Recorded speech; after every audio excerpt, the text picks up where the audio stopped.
더 이상 능력이 없는 부모들에 대한 부양을 멈춘다는 건 이건 노인 학대에 들어갑니다. 최소한의 부양을 우리가 해야 되는 거거든요. 이분들이 적어도 식사는 하시는지 약은 드시는지 주거 환경은 괜찮은지 이런 것들은 좀 살펴야 되는 거예요. 어쩔 수 없습니다. 이거는 싫어도 해야 되는 일이에요.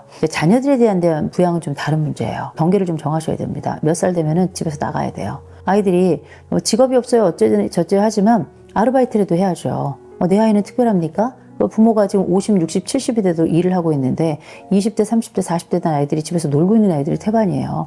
내가 충분히 만족스러운 직업을 갖지 못해서 아쉬운 점은 있겠죠. 그런데 언제까지 끌어안고 있으면서 자기 노후에 대한 위기를 초래하면서까지 아이들을 부양할 수는 없는 겁니다. 그건 다 죽자는 거예요. 이런 말씀 드려요. 차갑게 사랑하자. 그 차가움이라는 건 뭐냐면 아이들의 독립성을 촉진할 수 있는 환경을 만들어 주셔야 돼요. 저희 집 아이들 같은 경우는 28살 12월까지만 제가 부양에 대한 것들을 하고 나머지는 더 이상 하지 않습니다. 그래서 그때까지는 저도 정해진 용돈 있죠. 용돈 주고 저희 집에서 사는 거 괜찮고 대신에 이제 얘네들이 또 독립을 잘 할 수 있도록 전세 보증금이라도 어떻게 큰 집을 마련하고 그 전세 보증금을 다 대겠어요. 일부라도 될 수 있도록 하고 저희 아이들한테도 얘기합니다. 니네는 28살 12월이면 무조건 나가야 된다.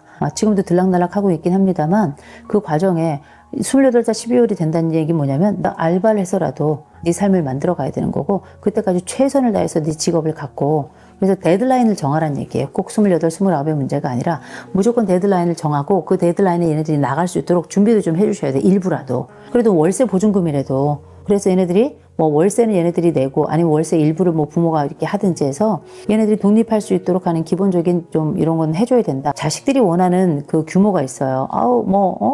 창피하게 아니면 지저분하게 어떤 이런 집을 능력 있으면 본인들이 하든가 자기들도 능력 없는 사람들인데 뭘 찬밥도 없는 밥 가려요. 그럼 어떻게 차갑게 얘기해야 돼요. 너 이거 가질 능력 없지?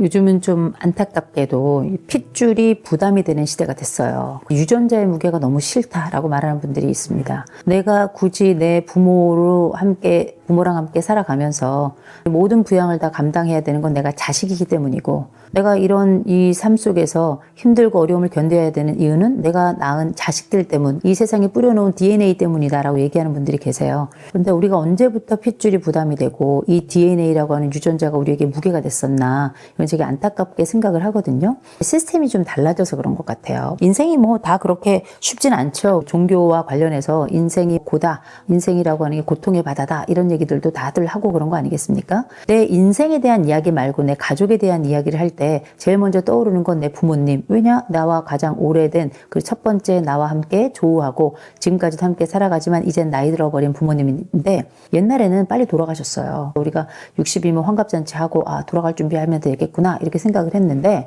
환갑잔치도 안 합니다. 환갑잔치 하잖아요. 그럼 어른들이 야 요즘은 애들도 잔치하냐 이렇게 얘기한대요. 요새는 100세를 넘어서서 100 플러스 알파 시대예요. 올해는 어떻게 될지 모르겠는데 2024년도에 매해 노인의 날이 되면 그 100세 되신 어르신들께 나라에서 청려장이라고 하는 지팡이를 드려요. 작년에 그 지팡이 받은 분들이 2658분이에요. 지금 책 읽고 이 유튜브 보는 분들 다 100세 넘게 살아요. 저는 이 세대를 100 플러스 알파 시대라고 불러요. 언제 돌아갈지 어떻게 돌아갈지 아무도 알 수 없는 세상을 살고 있는 거예요. 이건 뭘 얘기하냐면 이들에 대한 부양을 훨씬 더 오랫동안 해야 된다는 거예요. 지금의 부모들이 해봐야 자기를 위한 노후 준비를 얼마나 했겠어요. 자식에게 또 퍼줬던 세대인데 그러면 내가 퍼준 그 자식이 또 잘 됐냐? 그냥 보통이에요. 우리 다 보통이지 우리가 또 재벌도 아니고 무슨 사업을 대단하게 하는 것도 아니고 내 부모가 또 주면 우리에게 또 얼마나 많은 걸 줬겠습니까? 그리고 주었다 한들 지금 물가가 또 얼마예요. 고맙긴 하지만 사실 이런 도움 자체가 어마어마한 건 또 아니기 때문에 내가 딱 이걸 받잖아요. 받았다 한들 부모가 돌아가시면서 준 유산이라기보다 증여라고 생각하면 남은 생에 내게 받은 증여의 값을 내가 또 치러야 되는 겁니다. 이 세상에 공짜가 어디 있어요. 근데 옛날에는 우리가 농경사회 10세기 초중반 지날 때에는 순환적 부양이 가능했었어요. 그래서 아랫세대가 윗세대 부양하고 또 윗세대는 우리가 어린 시절에 우리를 또 충분히 부양해준 이런 기쁨이 있었으니까. 근데 이 수명이 길어지면서 사실상 이 부양의 순환고리가 다 끊어진 겁니다.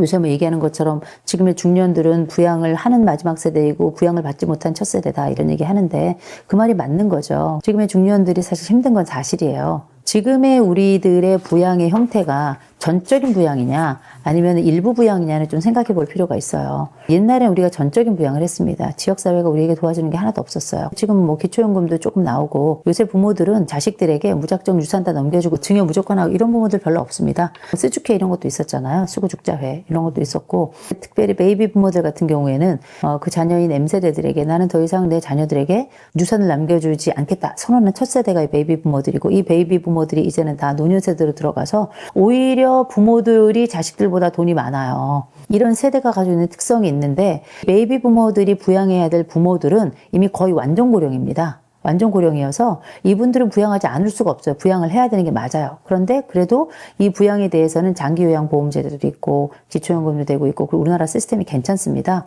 그래서 부양에 대한 부담을 사회가 일부 지고 있는 건 분명하다라는 거. 또 한 가지는 지금 현재 부모 세대인 이 베이비 부모들 또 X세대들 이런 부모들도 있거든요. 1차 베이비 부모들은 완전히 노인 세대로 들어갔고요. 2차 베이비 부모들하고 그 다음에 이제 X세대들이 중년을 살아가면서 노년으로 이렇게 들어가는 형태거든요. 근데 이 세대들 같은 경우에는 일단은 뭐 우리가 알고 있는 자기를 위한 노후 준비를 그래도 꽤 했어요. 국민연금도 있고요. 퇴직연금도 있고요. 개인연금 넣는 분들도 있고 여유가 좀 되면 뭐 주택연금도 있고 이런 것들 어떻게 활용할지에 대해서 고민하시는 분들이고 요 세대들은 단순히 저축의 시대가 아니고요. 투자의 시대를 살았던 사람들이고 지금 또 절세의 시대를 또 살고 있는 사람들이거든요. 영리한 사람들입니다. 영민한 사람들이에요.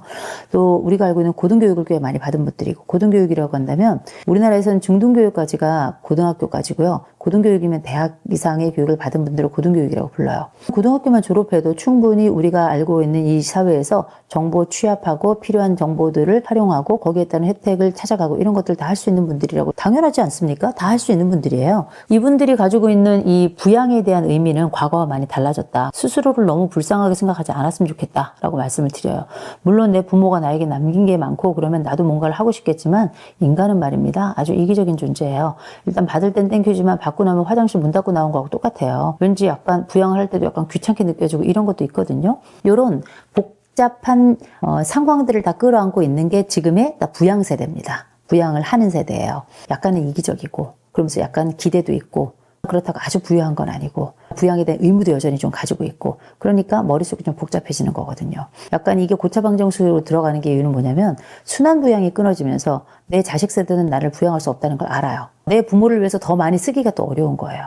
내 자식을 위해서도 얼만큼 투자를 해야 될지에 대해서 고민이 많아지고 이 셈이 복잡해지는 거거든요. 나는 부양을 여전히 해야 되고 사실 그렇다고 부양 그렇게 잘하지도 않습니다. 자식들한테 잘해줘야 되고 자식들에 대해서도 난 더 이상 너네들에게 유산을 남기지 않겠어라고 고민하면서 새로운 선택을 또 하는 세대거든요. 과거 20세기 가지고 있던 부모가 부양을 해야 되는 부양 당사자로서의 의무감이나 의무 총량은 줄은 세대다. 저는 이 얘기는 좀 하고 싶고요. 그러나 심리적으로 아직도 부양해야 되지 않겠나 이런 부담도 굉장히 큰 건 사실이에요. 근데 저는 이게 부양 부담만 있는 것인가? 전 그렇지 않습니다. 개인의 미래에 대한 불안이 커져서 부양 부담이 더 크게 느껴지는 거라고 저는 생각해요. 내 아이들이 나를 부양하지 않게 된다는 얘기는 뭐냐면 내가 내 부모에게 했던 그 부양만큼 받을 수 없다는 얘기고 동시에 앞으로 더 길고 내 부모보다 오래 살아야 되는 이 세상 속에 앞으로 어떻게 살아야 될 것인가에 대한 생존에 대한 불안이라고 저는 생각을 해요. 옛날엔 이런 부양의 시스템이 이런 순환 부양이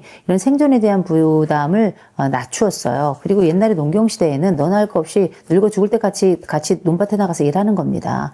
근데 지금은 우리가 산업사회에 살고 있기 때문에 내가 할 수 있는 일의 총량뿐만 아니라 일의 전반적인 길이도 줄어들 수밖에 없어요. 임금 피크, 그래서 몇 살 이상 넘어가고 몇 년차 이상 되면 전체 임금의 60% 받는다, 40% 받는다 이런 얘기 하잖아요. 이 부양 문제가 굉장히 심각하니까 노인 연령을 뭐 70대로 올린다, 80까지 올린다, 75세 한다 이런 얘기들 막 나오는 거거든요. 이게 보통 숙제가 아닙니다. 보통 고차방정식이 아니에요. 여기에 가장 핵심적인 건 결국 나라는 사람이 부양을 받을 수 있느냐의 문제입니다. 이걸 이제 부양 불안이라고 부를 거예요. 부양 불안을 가지고 있는 사람들 입장에서는 윗세대를 부양하는 것도 어렵고 아랫세대가 부양을 나에게 하지 않겠다는 것도 굉장히 어려운 일이에요. 왜냐하면 자기의 정체가 흔들리게 되니까 그리고 자기의 그 안전감이 흔들리게 되니까 이런 불안이 커질 수밖에 없는 거거든요. 저는 이런 말씀을 드려요. 지금 내가 부양을 아직도 해야 되고 아직 자녀들도 충분히 독립하지 않거나 독립을 해야 되는 나이가 지났는데 있는데 나가지 않는 자녀들이 있거든요. 이런 부모들은 정리를 좀 하셔야 됩니다. 내 위에 있는 부모들에 대한 부양도 좀 어려워요. 굉장히 어렵지만 이분들에 대한 부양을 안 할 수는 없습니다. 이분들은 선택의 여지가 없으니까 어떻게 해야 되냐면 지금도 이제 자녀 부양을 하고 있잖아요. 자녀 부양에 대한 경계를 정하는 게 이 수밖에 없어요. 더 이상 능력이 없는 부모들에 대한 부양을 멈춘다는 건 이건 노인 학대에 들어갑니다. 최소한의 부양을 우리가 해야 되는 거거든요. 이분들이 적어도 식사는 하시는지 약은 드시는지 주거 환경은 괜찮은지 이런 것들은 좀 살펴야 되는 거예요. 어쩔 수 없습니다. 이거는 싫어도 해야 되는 일이에요. 자녀들에 대한 부양은 좀 다른 문제예요. 경계를 좀 정하셔야 됩니다. 몇 살 되면은 집에서 나가야 돼요. 아이들이 직업이 없어요 어쩌지 저쩌지 하지만 아르바이트라도 해야죠. 내 아이는 특별합니까? 부모가 지금 50, 60, 70이 돼도 일을 하고 있는데 20대, 30대, 40대 된 아이들이 집에서 놀고 있는 아이들이 태반이에요. 내가 충분히 만족스러운 직업을 갖지 못해서 아쉬운 점은 있겠죠. 그런데 언제까지 끌어안고 있으면서 자기 노후에 대한 위기를 초래하면서까지 아이들을 부양할 수는 없는 겁니다. 그건 다 죽자는 거예요. 이런 말씀 드려요. 차갑게 사랑하자. 그 차가움이라는 건 뭐냐면 아이들의 독립성을 촉진할 수 있는 환경을 만들어 주셔야 돼요. 저희 집 아이들 같은 경우는 28살 12월까지만 제가 부양에 대한 것들을 하고 나머지는 더 이상 하지 않습니다. 그래서 그때까지는 저도 정해진 용돈 있죠. 용돈 주고 저희 집에서 사는 거 괜찮고 대신에 이제 얘네들이 또 독립을 잘 할 수 있도록 전세 보증금이라도 어떻게 큰 집을 마련하고 그 전세 보증금을 다 대겠어요. 일부라도 될 수 있도록 하고 저희 아이들한테도 얘기합니다. 너네는 28살 12월이면 무조건 나가야 된다. 지금도 들락날락 하고 있긴 합니다만 그 과정에 28살 12월이 된다는 얘기 뭐냐면 나 알바를 해서라도 네 삶을 만들어 가야 되는 거고 그때까지 최선을 다해서 네 직업을 갖고 그래서 데드라인을 정하라는 얘기예요. 꼭 28, 29의 문제가 아니라 무조건 데드라인을 정하고 그 데드라인에 얘네들이 나갈 수 있도록 준비도 좀 해주셔야 돼. 일부라도. 그래도 월세 보증금이라도 그래서 얘네들이 월세는 얘네들이 내고 아니면 월세 일부를 부모가 이렇게 하든지 해서 얘네들이 독립할 수 있도록 하는 기본적인 좀 이런 건 해줘야 된다. 자식들이 원하는 그 규모가 있어요. 창피하게 아니면 지저분하게 어떤 이런 집을 능력 있으면 본인들이 하든가 자기들도 능력 없는 사람들인데 뭘 찬밥도 없는 밥 가려요. 그럼 어떻게 차갑게 얘기해야 돼요. 너 이거 가질 능력 없지? 나는 여기까지 할 수 있어. 나머지는 네가 해야 돼. 방법이 없다. 얘기해야 됩니다. 근데 아무것도 안 해주고 18살, 19살 됐는데 쫓아내는 거 이건 아니에요. 이 아이들이 어느 정도 사회생활을 좀 하면서 자기의 능력을 또 자기의 직업을 또 자기가 할 수 있는 자기 부양의 아주 기본은 갖출 수 있도록 그렇게 어느 정도는 기한을 좀 둬야 된다는 거죠. 그 사이에 미리 얘기하고 알려서 니네가 이때까지 나가야 된다면 친구들도 어떻게 해서든지 나갈 준비를 심정적으로도 하고 실질적으로 준비를 할 거란 말이에요. 그거 안 하면 그건 정말 심각한 거죠. 그건 이제 병리적인 집안이에요. 그래서 이런 부모가 경계를 1차적으로 정해야 된다는 거. 그래서 저는 요새는 빈둥지, 전 그거 되게 웃기다고 생각해요. 나가게 해야죠. 자식들 이제 나가야 되는데 부모가 그 자식들 나가겠다고 하는 자식들의 발목을 잡는 부모들도 많이 있거든요. 그거는 부모 욕심 차리기 위해서 아이들의 독립성을 저해할 뿐만 아니라 아주 병리적으로 가자고 작정을 한 겁니다. 정신 바짝 차리셔야 돼요. 그래서 아이들이 나갈 수 있도록 그 경계를 정하고 그걸 지킬 수 있도록 부모들이 그때까지 최대한으로 돕자. 이런 말씀을 꼭 드리고 싶습니다. 형제가 또 보면 집집마다 되게 웃겨요. 형제가 많은 집 중에서도 형제가 서로 잘 지내는 집이 있는 반면에 또 싸우는 집들은 5 형제가 됐건 7 형제가 됐건 무지하게 또 싸웁니다. 일종의 가풍 같은 게 있어요. 재밌는 건 형제들은 늘 얘기하는 게 있죠. 내 부모는 우리를 차별했다. 이런 얘기를 해요. 비교 선상에서 나는 늘 루저. 패배자가 됐던 거죠.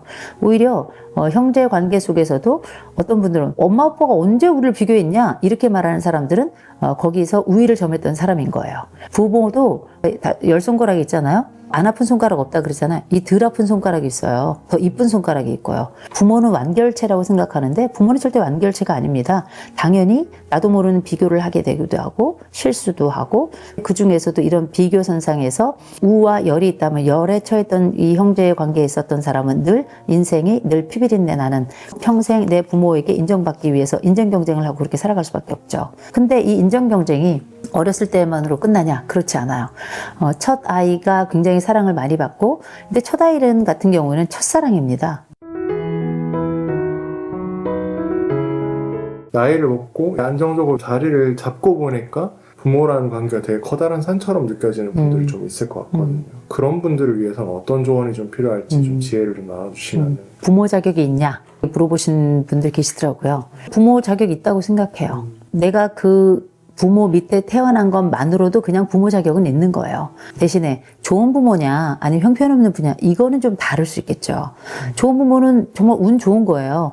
아니 부모는 내가 딱 눈 떠서 태어나 봤더니 부모가 개떡 같은 걸 어떻게 해요. 다행히 부모가 좋은 거 이건 진짜 복불복입니다. 사람들이 왜 운칠기삼, 운구일기 이런 얘기 하는데 왜 그런 얘기 하는지는 알 것 같아요. 그렇게만은 생각하지 않는 게 어쨌든 우리 부모가 나를 뭐 낳아서 근데 뭐 부모가 보니까 학력도 별 볼 일 없어, 인물도 별 볼 일 없어, 심지어 부모로서 어떻게 해야 되는지도 몰라가지고 경우에 따라 학대를 해가면서도 때로 나를 막 활용하고 맘대로 하고 형편없이 수치도 주고 뭐 때리기도 있는 대로 때리고 이런 부모를 만났어요.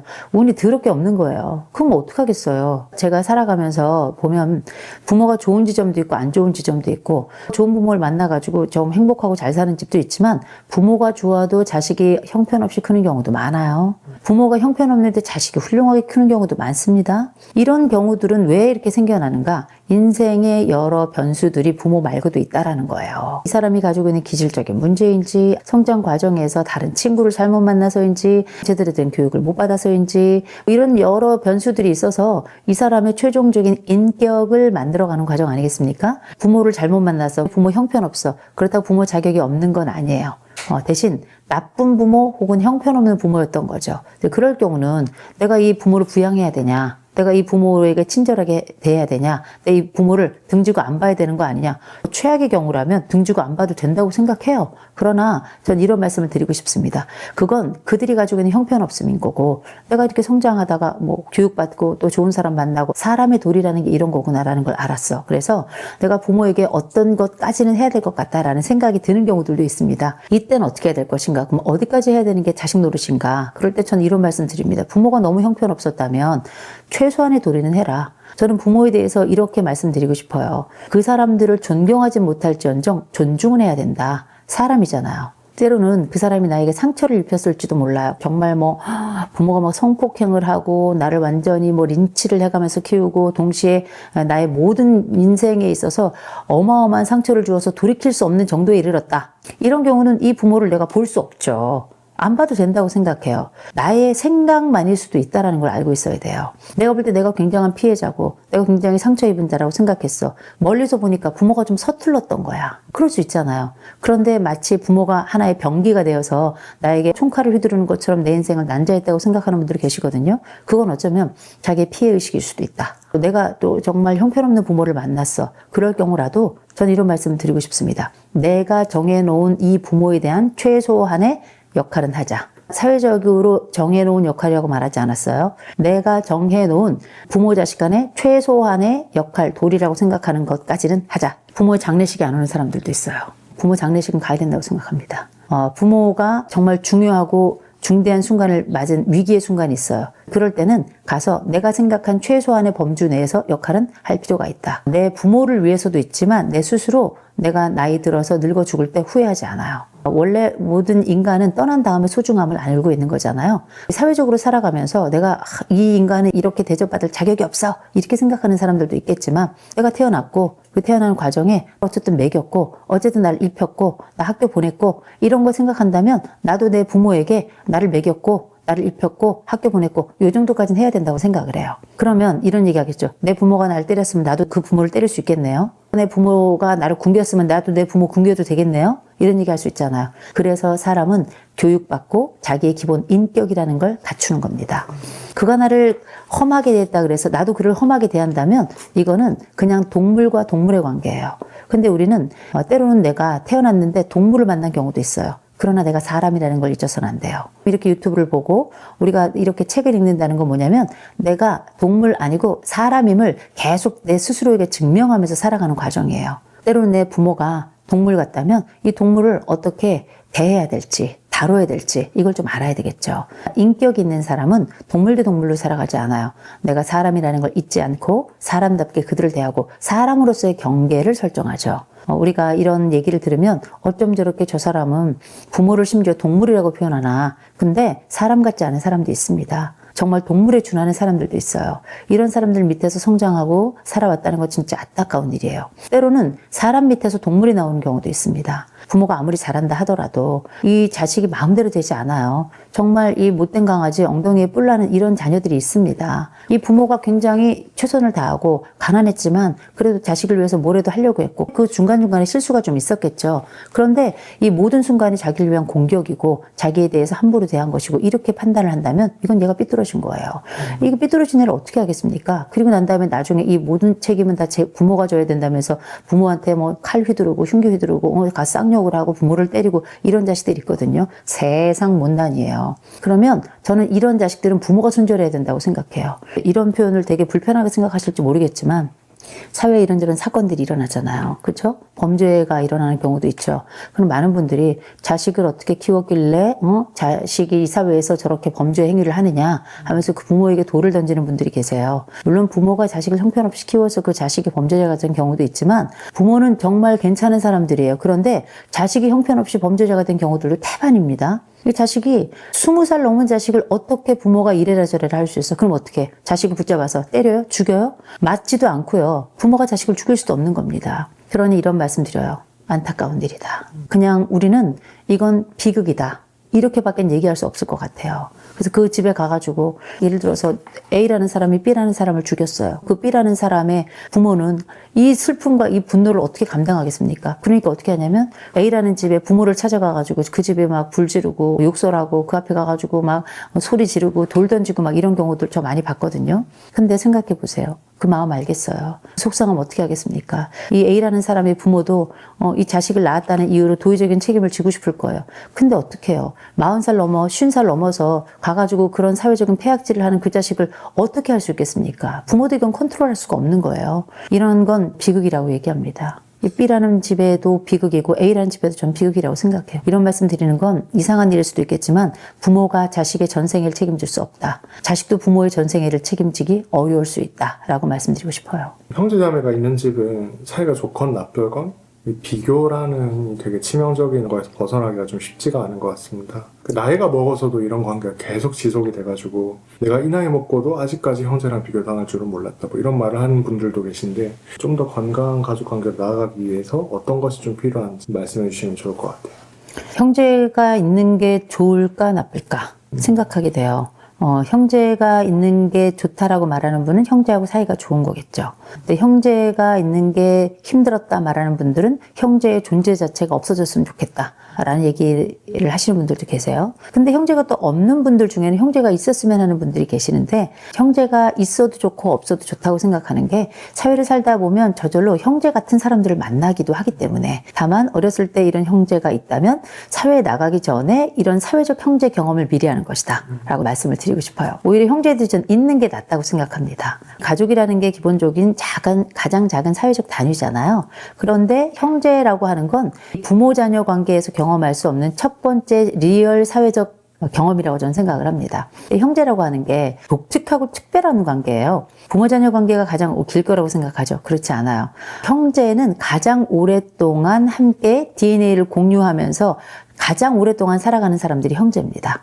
형제는 보통 보면 수명도 되게 비슷해요. 또 이변이 없는 한 형제들은 성향도 되게 비슷하고요. 식성도 되게 비슷하고요. 그러면서도 각자의 또 삶을 살아가고 서로 질투하고 서로 경쟁하고 서로 또 돕고 이런 관계. 부모 자녀보다 훨씬 더 애틋하기도 하고 훨씬 더 적대적이기도 하고 훨씬 더 오래 살아가면서 서로에게 영향을 미치는 관계가 형제 관계예요.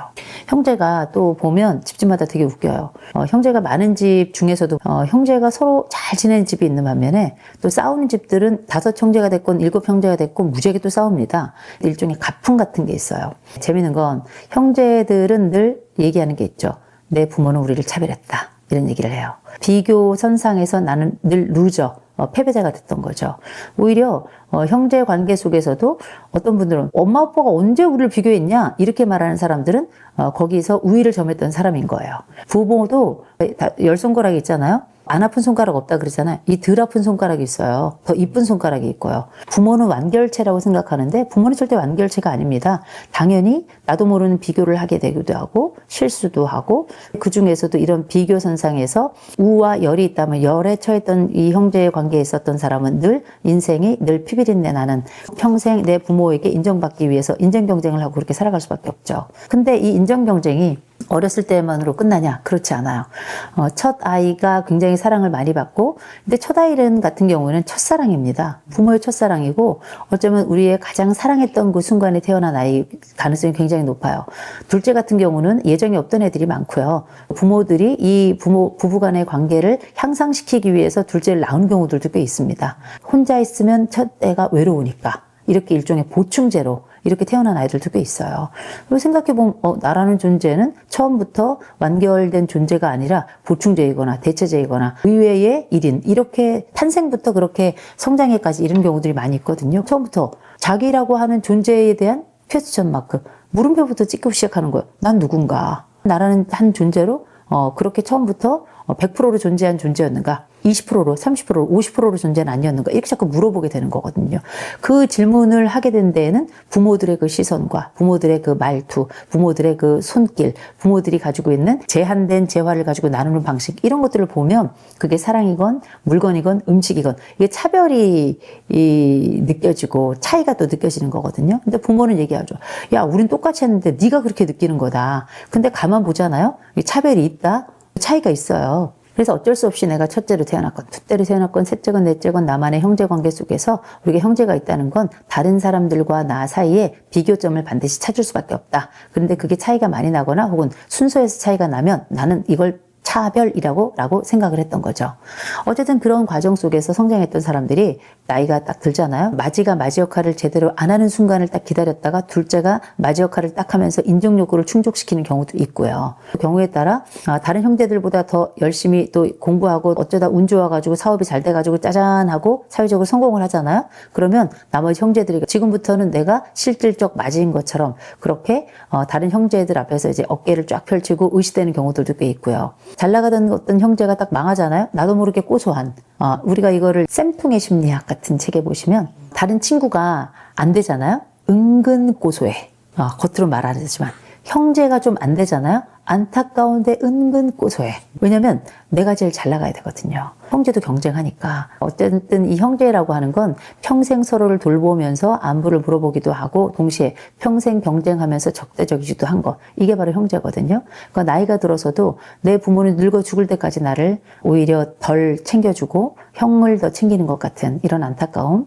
나이 들어가면서도 나는 평생 내 부모에게 인정받지 못해서 인정 경쟁을 하느라고 나머지 형제들보다 더 에너지를 쓰고 더 많은 노력을 하고 내 배우자는 뭐라 그러냐면 왜 당신은 우리 집을 챙기지 않고 부모님만 챙겨? 이런 얘기를 또 하면서 일중 이중으로 욕을 먹게 되는 이런 양상들이거든요. 그럼에도 불구하고 죽을 때까지 이 인정 욕구가 충족되지 않는 경우가 굉장히 많아요. 내 인생을 살지 못하는 거죠. 인정받기 위해 살아간다는 얘기 뭐냐면 인정해주는 자의 욕구에 맞추어서 내 인생을 거기에다가 투여하는 거라는 뜻이에요. 이런 말씀을 드리고 싶어요. 어쩌면 난 평생 비교당했어. 평생 차별받고 자랐어. 난 차이라는 존재 속에서 그렇게 살아갔어 하는 사람들이 있다면 제일 먼저 살펴야 될 게 있습니다. 다행히 나는 컸어요. 내가 컸다는 걸 알아야 돼요. 형제 관계 속에서만 살아가는 게 아니라 내가 커서 또 다른 독립적 사회인으로 지금 살아가고 있다는 걸 기억하는 게 굉장히 중요해요. 그런데 이상하게 우리가 복귀 효과라는 게 있어요. 복귀 효과라는 건 뭐냐면 마치 나와 살고 있던 남편이 시가에만 딱 가면 갑자기 아들이 돼서 하루 종일 누워서 애처럼 굴면서 잠만 자. 이건 뭐냐면 그 현장에서는 아들의 역할로 돌아간 거예요. 그랬다가 딱 명절 끝나고 나면 또 다시 멀쩡한 내 남편은 돌아와요. 거기서는 왜 그랬어? 하고 막 이렇게 싸우는데 이 사람은 늘 해왔던 그 역할을 본능적으로 찾아 들어가서 했던 것 뿐이에요. 그랬다가 밖에 나오면 다시금 내 역할로 돌아온 거고요. 형제도 마찬가지예요. 그 집 안으로 들어가면 다시 또 난 둘째가 되고 셋째가 되고 장남이 되고 이렇게 되는 거거든요. 그랬다가 나오면 난 또 다시 사회인으로서 그렇게 또 살아가고요. 보통 그 집 안, 원래 내가 있었던 1차 환경 속으로 되돌아가면 이런 복귀 현상이 일어나면서 내가 2차적으로 형성하고 더 큰 규모로 나를 만들었던 이 역할을 잊어버리게 되는데 조망이라는 걸 해야 돼요. 내가 사회인으로서 밖에 나가서 이 역할을 하고 거기 가서는 다시금 또 둘째 역할, 셋째 역할을 할 수 있는데 이제는 어른으로서 역할을 해야 되겠다. 성인으로서의 역할을 해야 되겠다. 둘째 역할이 아니라 그냥 한 아들로, 한 딸로 역할을 해야 되겠다. 이 생각을 하셔야 되는 게 되게 중요해요. 근데 되게 어려워요. 어렸을 때부터 우리가 그 역할에 끼워 맞춰져 있었기 때문에 다시금 그 장면에 가면 딱 다시 그 역할에서 그 자리에 가서 그 역할을 해야 될 것 같거든요. 안 해도 돼요. 우리가 해야 될 성인으로서의 역할은 딱 정해져 있거든요. 함께 식사 자리가 있다면 제 시간에 맞춰 가는 것, 그때 가서 음식을 함께 나눠서 해야 된다면 그때 내가 해야 될 거는 돈을 내는 일인지 아니면 음식을 해야 되는 일인지, 함께 이야기할 때 나의 이성을 잃지 않고 너무 술 많이 마시지 않고 내가 함께하는 그 역할 중에 필요한 얘기 있다면 필요한 역할하고 그렇게 하고 오면 되는 거예요. 원래 했던 복귀라고 하는 그 자리에서 내가 늘 가졌던 어렸을 때 그 심정을 다시금 나도 모르게 무의식적으로 튀어 올라와서 그 역할을 반복하고 있는지 이것만 알아챈다면 어쩌면 우리가 비교와 차별 속에서 형제 역할을 했던 그 역할에서는 다소 자유로워지지 않을까 이런 생각이 들고요. 더 중요한 건 뭐냐면 내가 잘 돼야 돼요. 형제 역할에 자유로워지는 제일 척도는 뭐냐면 내가 잘 되잖아요. 경제적으로 잘 되고 사회적으로 잘 되고 내가 별 문제 없고 내가 행복하게 살잖아요. 그 역할에 돌아가서 그 역할을 하려고 안달복달할 필요가 없어져요. 이거 되게 중요한 거예요. 내가 어떤 여러 컴플렉스 이슈나 아니면 가족 관계 속에서 어려움에서 해방되고 싶다 한다면 사회적으로 일단 잘 나가라. 꼭 그 말씀 드리고 싶어요. 근데 문제는 우리가 잘 나가고 싶지 않아서 안 잘 나가나요? 안 잘 나가져요. 안 잘 나가지는 이 일이 나에겐 또 두 번째, 세 번째 형제들이 만났을 때 또 컴플렉스가 되고, 그러나 기억하셔야 됩니다. 굳이 가서 내가 사회적으로 형제들 또 만나면 또 자랑질하고 막 이렇게 하거든요. 신경 쓰지 마세요. 이제 우리 다 각자 개인 성인이 돼서 우리의 삶을 살아가는 겁니다. 막 춤을 추더라도 내 춤을 추고 있다면 내 인생은 괜찮은 삶이니 형제들의 그 과거의 시선에서 벗어나고 이제 성인으로 그 사람들을 이렇게 보면서 여전히 형제들 간에 이기려고 자랑질하는 너는 참 안타깝구나 하면서 속으로 혀를 한번 끌끌 차고서 우리는 난 행복할 테니 하고 내 인생을 살면 된다. 형제들이 같이 모여있는 그 자리에서 자랑질 많이 하는 형제들이 있다면 거기서 빨리 일 마치시고 얼른 나오시는 게 장땡이다 말씀드리고 싶어요. 정말 미안한 것 뿐인 게 또 부모입니다. 코크삭 속았수다 거기 보니까 부모는 잘못된 것만 사무치고 부모가 잘못한 것만 뭐 기억난다던가 뭐 이런 표현이 있더라고요. 그 표현 너무 좋아서 제가 적어놨는데, 부모가 착해가지고 지난 날에 내가 자식들에게 미안했던 거 많이 생각나고, 좋은 부모들이라는 게 최선을 다했지만 미안한 거 죄책감만 또 남는 게 부모 아니겠습니까? 부모들이 죄책감이 있더라도 삼가해야 될 말이 있다고 생각해요. 자식들한테 미안한 지점이 있어서 아유 미안해서 이런 게 참 미안하다라고 얘기해야 되겠지만 두 가지를 더 얘기하셔야 돼요. 내가 그게 못났지만 나름 그대로 최선을 다한 거였어. 부족했지만 내가 한심하고 모질라고 못 배우고 해가지고 잘 몰라서 그랬을지 모르겠지만 내가 나름 최선을 다해서 한 게 그거야 라고 얘기를 하셔야 돼요. 또 한 가지, 내가 그렇게 부족했는데도 불구하고 네가 이만큼 커져서 고맙다, 잘 커져서 고맙다, 이런 얘기 같이 해주셔야 돼요. 안 그러면 자식들은 잘못했다 미안하다 말하면 거기에 대한 값을 반드시 치르도록 할 거고요. 또 한 가지, 최선을 다하지 않은 것에 대해서도 남은 생에도 나무랄 거고요. 최종적으로 네가 잘 컸다는 말을 하지 않으면 나는 영원히 못 큰 사람이라고 생각을 해요. 일종의 마감의 말, 마침표의 말을 반드시 해주셔야 된다는 거. 네가 그런 문제를 겪은 게 내 탓이다. 널 제대로 못 기른 내 탓이다. 네가 그런 성격이 된 거는 이런 부분을 케어를 못해서 그런 거다. 자식으로서 대체 어떻게 부모에게 좀 어떤 의미에서 그 말씀을 하신지는 너무너무 이해가 돼요. 우리가 요즘은 TV를 너무 많이 봐가지고요. 상담 프로를 너무 많이 봤어. 금쪽 같은 내 새끼, 이혼 숙녀 캠프, 결혼 지옥, 이런 프로그램들 너무 많이 봐가지고 부모들이 얘네들이 이렇게 지금 이렇게 된 거는 다 우리가 어렸을 때 얘를 잘못 키워서 그렇구나 이렇게 생각을 하시더라고요. 물론 우리가 실수한 부분들, 부모들이 실수하는 부분들이 있겠지만 그게 다가 아니라는 거 먼저 말씀드리고요. 아이들이 그렇게 인생에서 어려운 지점을 가지고 와서 이런저런 얘기하잖아요. 저는 이 아이 잘 컸다고 생각합니다. 이 친구는 잘 컸어요. 왜냐? 부모를 그래도 믿고 와서 이런 얘기를 할 수 있는 건 부모에 대한 신뢰가 있다는 거거든요. 그랬더니 부모가 그건 내가 너를 잘못 키워서 그런 것 같다 이런 얘기를 하는 건 부모가 완전히 이 상황을 잘못 이해하고 있다. 공감받으러 온 거지 해결받으러 온 게 아니에요. 나이 든 부모가 이 사회생활에 대해서 무슨 해결을 줄 수 있겠습니까?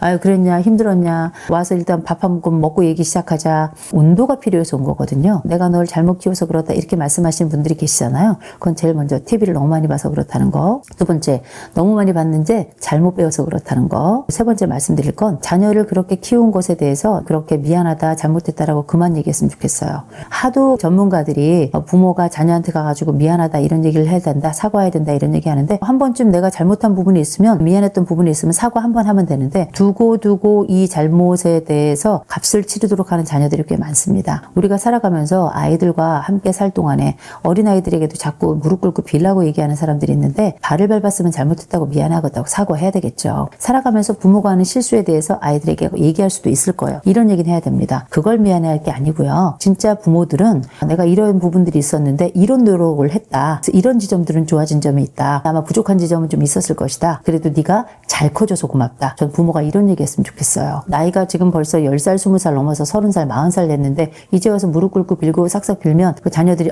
전 행복합니다. 사과를 받아서 아주 개운합니다. 이렇게 얘기할 것 같죠? 오히려 분노가 더 올라와요. 그럴 거면 왜 그렇게 했어요? 그렇게 할 것 같으면 그런 말을 하지 말았어야 될 거 아니에요? 이런 얘기하면서 오히려 부모의 남은 생에 멱살을 잡으려고 한단 말이에요. 부모도 다 실수하는 존재죠. 불완전한 존재이고요. 한심하고 멍청하고 때로는 돌아보면은 정말 미안한 것뿐인 게 또 부모입니다. 폭삭 속았을 거기 보니까 부모는 잘못된 것만 사무치고 부모가 잘못한 것만 뭐 기억난다던가 뭐 이런 표현이 있더라고요. 그 표현 너무 좋아서 제가 적어놨는데 부모가 착해가지고 지난 날에 내가 자식들에게 미안했던 거 많이 생각나고 좋은 부모들이라는 게 최선을 다했지만 미안한 거 죄책감만 또 남는 게 부모 아니겠습니까? 부모들이 죄책감이 있더라도 삼가해야 될 말이 있다고 생각해요. 자식들한테 미안한 지점이 있어서 아유 미안해서 이런 게 참 미안하다라고 얘기해야 되겠지만 두 가지를 더 얘기하셔야 돼요. 내가 그게 못났지만 나름 그대로 최선을 다한 거였어. 부족했지만 내가 한심하고 모질라고 못 배우고 해가지고 잘 몰라서 그랬을지 모르겠지만 내가 나름 최선을 다해서 한 게 그거야 라고 얘기를 하셔야 돼요. 또 한 가지 내가 그렇게 부족했는데도 불구하고 네가 이만큼 커져서 고맙다. 잘 커져서 고맙다. 이런 얘기 같이 해주셔야 돼요. 안 그러면 자식들은 잘못했다 미안하다 말하면 거기에 대한 값을 반드시 치르도록 할 거고요. 또 한 가지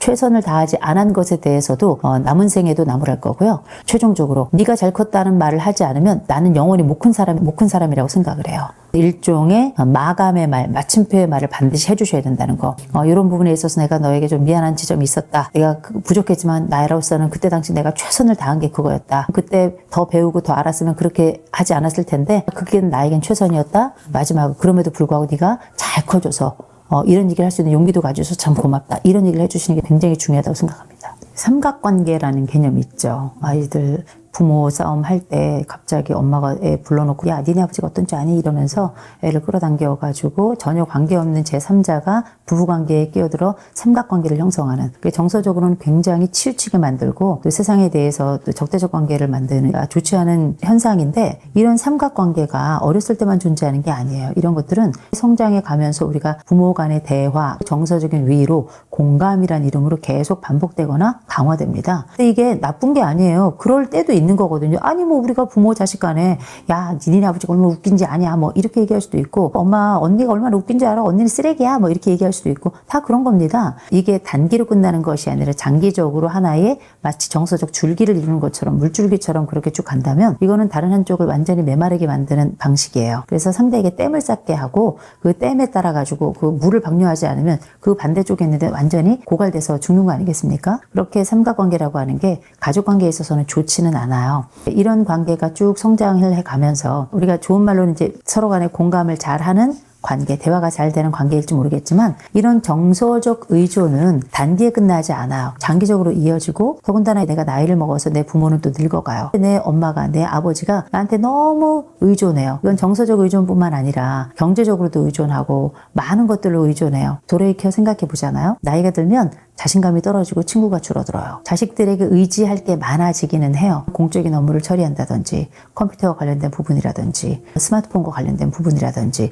이런 거는 부모들이 잘 할 수가 없어요. 심지어 나이 들어 키오스크도 제대로 잘 못하니까, 우리가 두 발로 걷지 못할 때 지팡이 하나 짚으면서 똑바로 살아가기 위해서 하나의 도움을 받는 것처럼, 자식이 그렇게 부모에게는 이런 지팡이 역할을 해주는 것이 굉장히 중요하다고 생각합니다. 왜냐하면 아이가 어렸을 때 걷지 못하고 할 때 부모가 아이를 반짝 안아서 이 아이가 잘 걸어갈 수 있도록 손잡아주면서 그렇게 아이의 발달과 성장을 도모했던 거잖아요. 그렇게 부모의 발달을 도와주는 게 자식의 역할이고 영역이라고 또 생각을 해요. 근데 지금 문제는 뭐냐면, 이 과정이 좀 과도한 부모들이 있습니다. 이 과도한 부모들 같은 경우는 자식들에게 좀 부담이죠. 엄마 친구들과의 싸움 싸움과 관계를 공부하고 직장 가야 되는데 퇴근하고 온 사람 붙잡고 나서 365일 그런 얘기를 하면 얼마나 힘들고 피곤해요. 아이들이 함께 성장하면서 부모가 아이들을 키워내는 과정에 돈도 쓰고 했겠지만 20살 넘고 30살 이렇게 넘어서 사회적으로 막 시작하려는 이 자녀의 모든 금액을 다 뺏어가지고 부모가 자기 생활비로 쓴다면 그것도 말이 안 되는 거잖아요. 돈이 집안에 없다 보니까 이제 의지하는 영역이 커져서 그런 거거든요. 어떤 부모들은 말이에요. 좀 심할 경우는 50대 정도밖에 안 돼서 아이들이 뭐 20대, 30대 취직을 했는데 아예 그때부터 부모가 일을 하지 않고 자식들의 월급으로 살아가는 집들도 있습니다. 기생의 의미가 굉장히 커요. 부모의 능력이 있으면 최선을 다해서 일하고 끝까지 일하고 자기 할 도리를 또 자기의 삶을 독립적으로 유지하는 거 굉장히 중요해요. 자식도 마찬가지죠. 커가면서 자기의 일상생활과 자기의 경제적 영역을 안정적으로 확대해 가면서 자기의 삶을 구가하는 거 되게 중요한데 부모가 이렇게 일방적으로 모든 경제생활을 딱 포기한 채로 자식에게 들러붙어가지고 이 자식의 돈을 나누어 쓰는 경우 심각한 경우라고 생각을 하거든요. 이런 집들이 꼭 경제적으로만 의존하겠습니까? 정서적으로도 의존해요. 판단과 결정 모든 것들을 의존합니다. 이런 경우는 참 안타깝고 역기능적 가정이긴 해요. 부모들이 그렇게 나에게 다가오고 마치 나의 삶을 점령하듯이 이렇게 오는데 때로는 이걸 내가 거절하기 굉장히 어렵고 심지어 내가 밀어내려고 하기엔 나를 완전히 점령한 상태, 더 이상 내가 움직이지 않으면 이 집이 움직이지 않는 이런 양태가 된 경우들이 꽤 많이 있거든요. 저는 이럴 때 말씀을 드립니다. 착취적 부모도 있어요. 의존한다고 얘기하지만 엄밀히 말하자면 이런 사례들 같은 경우는 착취적인 겁니다. 자녀가 자기의 삶을 독립적으로 영위하지 못하게 하고 다른 외부에 사실상 다른 관계도 이 부모를 부양하고 부모의 삶을 챙기느라고 자기의 개인적인 일을 전혀 하지 못하게 하는 건 이거는 좀 착취라고 생각해요. 예를 들어 부모가 아픈 경우, 갑자기 좀 아파진 경우로 좀 다를 수 있겠지만 그런 경우라 하더라도 아이가 바깥에 활동하지 못하고 24시간 전적으로 다른 삶은 다 내팽개치고 나만 돌보고 있다면 저는 이건 조금 문제가 있다고 생각을 합니다. 이런 경우는 어떻게 해야 되냐면 부모가 나에게 다가와서 내 삶을 점령한다고 느끼고 너무 의존이 좀 심해서 내 삶이 이 의존의 담요 속에 완전히 가려져서 빛이 안 보인다고 생각되는 경우가 있잖아요. 이거는 내가 결정해야 돼요. 어떻게 결정해야 되냐면 부모가 나에게 의존해 올 때 그 퍼센티지나 정도를 내가 결정해서 제가 여기까지는 하겠습니다만 여기서 이상은 불가능합니다라고 얘기를 해야 돼요. 초반에 경계를 잘 지어놓지 않으면 의존할 수밖에 없는 부모 입장에서는 계속 안으로 진입해 들어올 수밖에 없는 거거든요. 자식 입장에서 보면 이게 너무 내가 벅차고 때로는 이게 나에겐 침범이라고 느낀단 말이에요. 그럴 때 내 경계를 잘 지켜야 부모도 여기까지는 가능하지만 여기까지는 안 되겠구나라는 걸 알게 되는 순간이 와요. 그럼 그때부터는 부모도 그 약속과 경계를 지키게 되는 거거든요. 부모를 부양하거나 부모와 정서적인 관계를 유지하는데 침범이라고 생각하거나 너무 부담스럽게 생각하거나 용돈을 일부 드린다든지 집에서 먹고 자면 나도 돈을 내야 될 거 아니에요. 그럴 경우는 집안 전체에서 내가 뭐 20만 원, 30만 원 이렇게 내가 내야 될 돈을 낼 수 있겠죠. 그런데 그게 아니라 전적으로 온 가족이 나에게 들러붙어가지고 나 없으면 이 집안이 돌아가지 않는다? 이런 경우에는 차갑고 냉정하게 들지 모르겠지만 경계 정하셔야 됩니다. 내가 삶을 살아야 내 가족도 사는 거예요. 나 없는 가족은 존재하지 않는 겁니다. 가족에게 함몰될 경우 나는 내 경계를 통해서 나라고 하는 시공간을 만들어내는 거 이게 굉장히 중요하고 이건 일종의 저항하듯이 해야 된다고 저는 생각을 합니다. 우리 집 멀쩡히 건강하고 별일 없고 그냥 가족의 일부로서 역할을 해야 되는 건데 이것 자체에 대해서 거절하면서 아니야 난 내 인생을 살 거야 하면서 가족의 일원으로서 아무것도 역할도 하지 않는다? 이건 역시 웃긴 일이죠. 능력이 없는 부모님께 그래도 용돈 혹은 생활비의 일부를 드리는 거 이거는 꼭 해야 되는 일이라고 생각을 해요. 전체를 다 내놔야 돼? 아니면 내 모든 월급이나 이런 것들을 부모가 다 관리하면서 부모가 나의 용돈을 일부만 주면서 심지어 나는 내 돈이 어떻게 쓰이는지도 몰라? 이거는 침범이에요. 이거는 함몰의 관계라고 볼 수 있습니다. 이런 함몰의 관계인지 아니면 이런 침범의 과정에서 내 역할 또 내 영역이 충분히 잘 확보되고 있는지 알아채고 그다음에 이걸 지켜내는 것도 굉장히 중요할 것 같아요. 건강하지 않은 가족 안에서는 그렇습니다.